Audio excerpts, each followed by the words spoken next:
Sa bansang China, 2 sanggol na sakay ng isang bus na pinasok ng baha ang sinagip sa pamagitan ng batya. Ilang oras daw na trap sa loob ng bus ang 2 bata kasama ang iba pang pasahero. Bumaha na roon dahil sa walang tigil na ulan. Magkahiwalay na isinakay ng rescuer sa batya ang 2 bata para hindi sila mabasa. Sa Bangladesh naman, hindi bababa sa 100 ang patay sa flash flood at landslide na bunsod din ng matinding ulan. Mahigit 200,000 pa sa iba't ibang lugar doon ang natrap dahil sa pagbaha. Sa halip na maayos na maghanap buhay, pagmamalupit lamang inabot ng isang kasambahay na mula sa Catanduanes na namasuka naman sa lungsod ng Quezon. Ang kwento ng biktima, ganito po, plinansya raw siya sa mukha ng kanyang amo. At sa tindi ng pananakit, nanganganib pa siyang mabulag ngayon. Nakatutok sa Jong Consulta, Exclusivo. Halos di raw makilala ang muka ng 22 anyos sa si Bonita Baran nang umuwi siya sa Catanduanes. Sa loob daw ng 2 taon niyang pamamasukan bilang kasambahay sa Quezon City, halos mayat-mayang pagmamalupit umano ang kanyang sinapit sa kamay ng amo. Tadyak, suntok, at pamamukpok daw ng matitigas na bagay ang ilan lang sa kanyang inabot. Nabasag din daw ang isa sa kanyang ngipin sa harapan at naiba na ang itsura ng kanyang tenga sa tindi na magpapahirap na dinanas sa kanyang amo sa tuwing napagbubuhusan ng galit. Pinukpok niya po ng pudyurin yung bibig ko tapos kasama po yung ipin ko. Pero ang pinakamasaklap sa lahat, tuluyan ng naiba ang itsura ng kanyang muka nang plansyahin daw ito ng kanyang amo. At sa sobrang lakas umano ng pinakahuling sampal ng amo, namaga ang kanyang kanang pisngi at pumikit na ang kanyang mata. Puntahan natin yung mukha mo. Ano nangyari dyan? Bakit nagaganyan? Tigplansya po yan. Pag kunting pagkakamali, pag hindi maayos yung pagplansya ko, nagagalit siya tapos kinuha niya tapos pinansya sa mukha ko. Yung una dito. Tapos yung medyo naghilom naman po yung mukha ko, yung parang napaumay naman po siya. Ulit na naman pigplansya, ulit naman yung mukha ko dito. Pinagbantaan din umano siya na masasaktan sa oras na magsumbong sa mga otoridad. Di raw siya dinadala sa doktor sa tuwing nakakaranas ng pananakit at pinapainom na lamang ng gamot para maghilom ang mga sugat. Naghain na ng reklamo ang biktima sa Provincial Prosecutor's Office laban sa amo. Dumulog na rin siya sa DSWD sa Catanduanes para humingi ng tulong. Matindi ang sa kanya, hindi lang physical abuse, kundi emotional, psychological. Andiyan na lahat na abuse sa kanya. Kailangan daw operahan si Bonita para di mabulag. Hangad ng pamilya ng biktima na mabigyan siya ng hustisya at pagbayaran ng kanyang employer ang lahat ng pagmamalupit na pinagdaanan ng dalaga. Halos kalahati ng kanyang mata ay puno ng dugo. Itong kanan niya talagang no chance na po itong makakita, no? Yung right. Yung kaliwa, may konting-konti, siguro mga 5% kung uoperahan po ito. Tulungan niyo naman po kami kasi po yung nangyari sa kapatid ko, gusto po namin mabigyan ng hustisya kasi po mahirap lang po kami, wala naman po kami kakaya na mapagamot siya. John Consulta, nakatutok, 24 oras.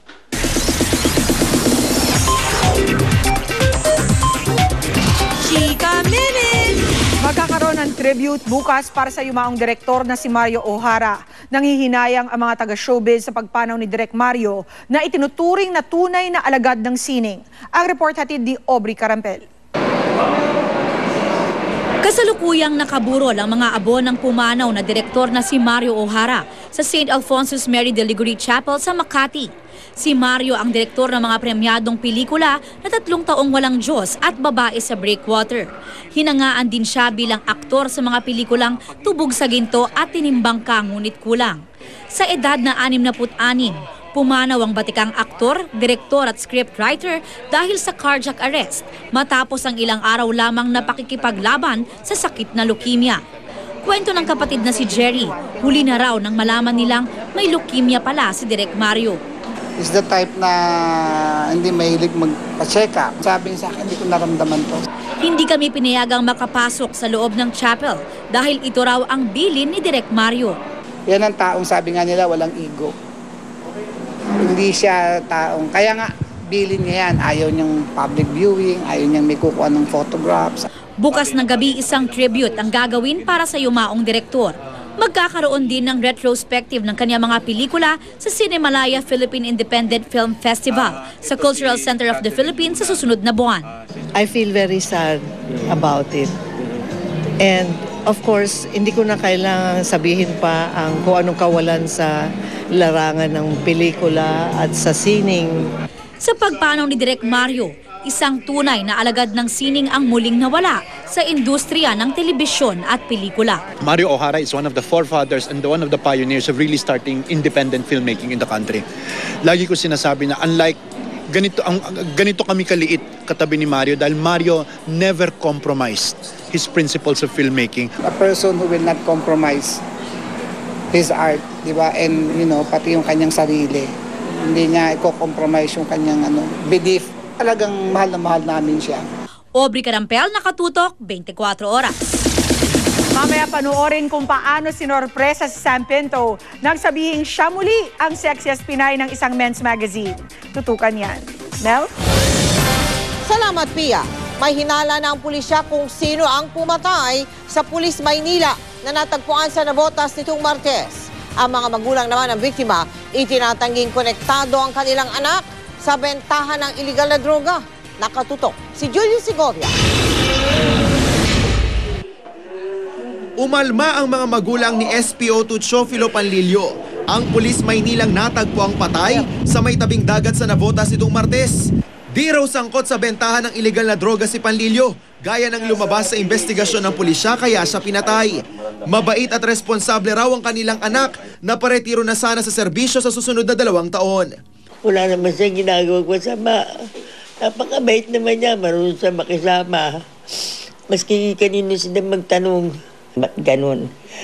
Ba't ganun pagkakamatay ko? Ama na, baka... malalaki na yung anak niya, dalagi na yung anak niya, binata na. Nag-iiyakan na ngayon, ganun. Pero pa malaman ng buong mundo, ganun pala tatay niyo. Kaya nag-iiyakan yung mga bata. Sa paunang pagsisiyasat ng Manila Police, napag-alamang madalas tumambay si Panlilio sa Isla Puting Bato.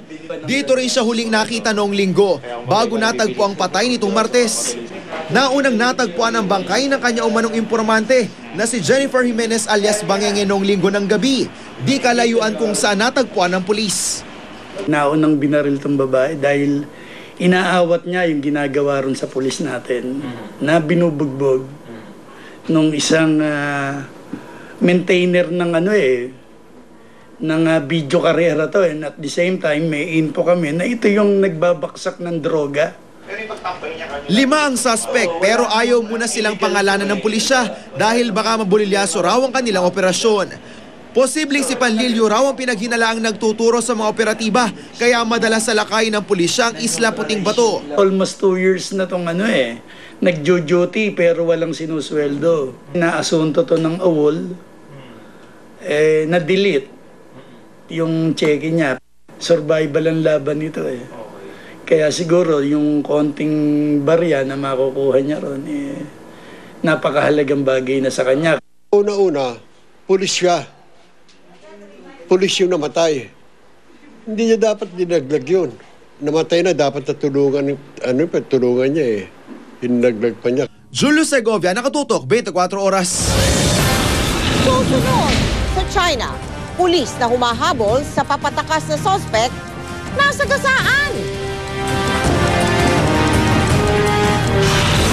Lalaking purong nakuna ng video habang sinasabunutan ang dalagitang estudyante.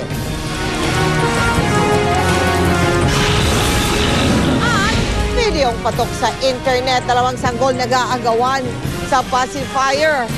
At yung isang batang babae naman, ayan, ako todo emote sa pinakikinggang kanta. Hala, sumasayaw-sayaw pa. Walang patid na pagtutok dito lang sa 24 Oras.